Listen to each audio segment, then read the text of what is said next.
Hi welcome to SR news. నేను మీ సంగీత. రాజకీయాల్లో నిజంగా శాశ్వత శత్రువులు శాశ్వత మిత్రులు ఉండరు అని అంటారు. ఇది మాత్రం 100% నిజం. ఈ వరుసలోనే ఇప్పుడు ఓ మాజీ ఎమ్మెల్యే ఉన్నారు. వైసీపీ నుండి ఓడిపోయిన ఆయన మెల్లిమెల్లిగా స్వరం మారుస్తున్నారు. ఇంతకీ ఎవరైనా?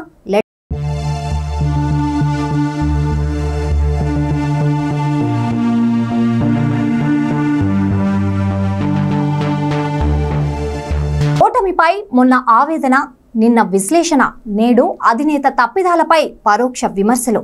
వైసీపీలో స్వరం మారుతోందా? నేతలు ఒక్కొక్కరుగా ఓపెన్ అయిపోతున్నారా?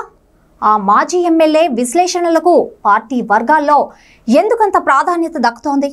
ఆయన మాటలకు మద్దతు పెరుగుతోందన్నది నిజమేనా? ఇంతకీ ఎవరా మాజీ ఎమ్మెల్యే? ఓటమిపైన ఏంటాయన విశ్లేషణ? కర్ణుడి చావుకి కారణాలెన్నో అన్నట్లుగా ఏపీలో వైసీపీ ఓటమికి కూడా రకరకాల విశ్లేషణలు బయటకొస్తున్నాయి. ఈ క్రమంలో బయటి వాళ్లు చెప్పే మాటలు ఒకెత్తైతే తాజా మాజీ ఎమ్మెల్యేలు కొందరు చేస్తున్న విశ్లేషణలు చర్చనీయాంశమవుతున్నాయి. గతంలో తమకు ఎదురైన అనుభవాలను వివరిస్తూ ఇప్పుడు బయటపడుతున్నారు కొందరు. ఈ క్రమంలోనే ధర్మవరం మాజీ శాసనసభ్యుడు కేతిరెడ్డి వెంకట్రామరెడ్డి చేస్తున్న అనాలిసిస్ పార్టీలో హాట్ టాపిక్ గా మారిందట. నాయకులెవ్వరూ దీన్ని కాదనలేకపోతున్నట్టు తెలుస్తోంది. అప్పట్లో వైసీపీ ఎమ్మెల్యేలందరికంటే భిన్నంగా గుడ్ మార్నింగ్ పేరుతో రోజు జనంలోకి వెళ్తూ ట్రెండ్ సెట్ చేసిన కేతిరెడ్డి మాటల్ని గట్టిగానే పట్టుకుంటున్నాయట పార్టీ శ్రేణులు. నిత్యం ప్రజల్లో ఉంటూ సమస్యలు పరిష్కారం చేసినా నాకెందుకు ఓటమి అంటూ మాజీ ఎమ్మెల్యే రకరకాలుగా విశ్లేషించుకుంటున్నట్లు తెలుస్తోంది. వాస్తవంగా మాట్లాడుకుంటే తెలుగుదేశం పార్టీ వేవ్ లో కేతిరెడ్డి ఓటమి అన్నది పెద్ద విషయం కాదంటున్నారు పొలిటికల్ పండిట్స్. కానీ బీజేపీ అభ్యర్థి సత్యకుమార్ చేతిలో ఓడిపోవడాన్ని మాత్రం ప్రత్యేకంగానే చూడాలన్నది వాళ్ళ అభిప్రాయం. ఓడిపోయాక ఇదే విషయాన్ని ప్రస్తావిస్తూ ఓ వీడియో కూడా రిలీజ్ చేశారు మాజీ ఎమ్మెల్యే. అందులో చాలా అంశాలు ప్రస్తావించారు ఆయన.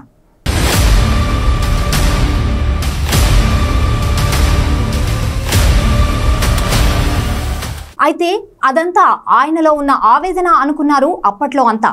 కానీ ఆ తర్వాత వివిధ అంశాలపై కేతిరెడ్డి చేస్తున్న కామెంట్స్ పార్టీ వర్గాలను ఆలోచనలో పడేస్తున్నాయట. మరీ ముఖ్యంగా ప్రభుత్వ సలహాదారు విషయంలో ఆయన నేరుగా చేసిన వ్యాఖ్యలను చాలా మంది సమర్థిస్తున్నట్లు తెలుస్తోంది.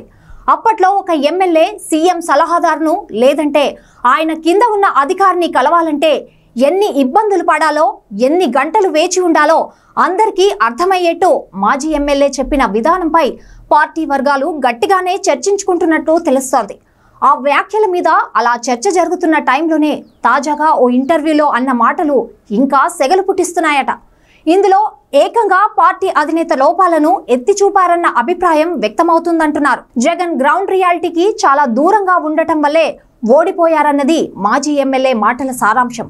అసలు జగన్ కి చంద్రబాబుకి పోటీగా ఈ ఎన్నికల్ని జనం చూడలేదని, ఆయన తండ్రి రాజశేఖర్ రెడ్డితో పోల్చుకున్నారని, మాజీ సీఎం ఈ చిన్న లాజిక్ మిస్ అవ్వడం వల్లే ఇంత ఘోర పరాజయాన్ని మూటగట్టుకోవాల్సి వచ్చిందన్నట్టుగా ఉన్నాయట కేతిరెడ్డి మాటలు. అంతేకాకుండా పవన్ కళ్యాణ్ విషయంలో కాపులు ఎంత సీరియస్ గా ఉన్నారన్న విషయాన్ని కూడా గమనించలేకపోయామన్నది కొంప మునగడానికి అది కూడా ఒక కారణమంటున్నారు. ఇంత పెద్ద ప్రభుత్వ వ్యవస్థ చేతిలో ఉన్న కింద స్థాయిలో ప్రజల నాడి ఏంటన్నది తెలుసుకోలేకపోవడం తప్పిదమేనంటున్నారు కేతిరెడ్డి. ఉచితంగా ఇచ్చిన దానికి విలువ ఉండదు, అడగకుండా చేసి పెట్టిన పనికి గుర్తింపు ఉండదు అని, కాబట్టే మా విలువ జనానికి తెలియలేదన్నట్టుగా ఉంది మాజీ ఎమ్మెల్యే వ్యవహారం. అటు షర్మిల, వైఎస్ కుటుంబ విషయాలను రాజకీయాల్లోకి తీసుకురావడం కూడా తమ ఓటమికి ఒక కారణమని విశ్లేషించారు కేతిరెడ్డి. ఇప్పుడు ఈ విశ్లేషణ మీదే వైసీపీ వర్గాల్లో చర్చ జరుగుతోంది. అందులో చాలా వరకు నిజాలు ఉన్నాయన్న అభిప్రాయం వైసీపీ శ్రేణుల్లో వ్యక్తమవుతోందట. అధినేతతో పాటు పార్టీలోని లోపాల గురించి నిర్మోహమాటంగా చెప్పగలగడం మంచిదేనని, మరి దీన్ని పార్టీ పెద్దలు ఎలా రిసీవ్ చేసుకుంటారోనన్న మాటలు సైతం వినిపిస్తున్నాయి వైసీపీలో.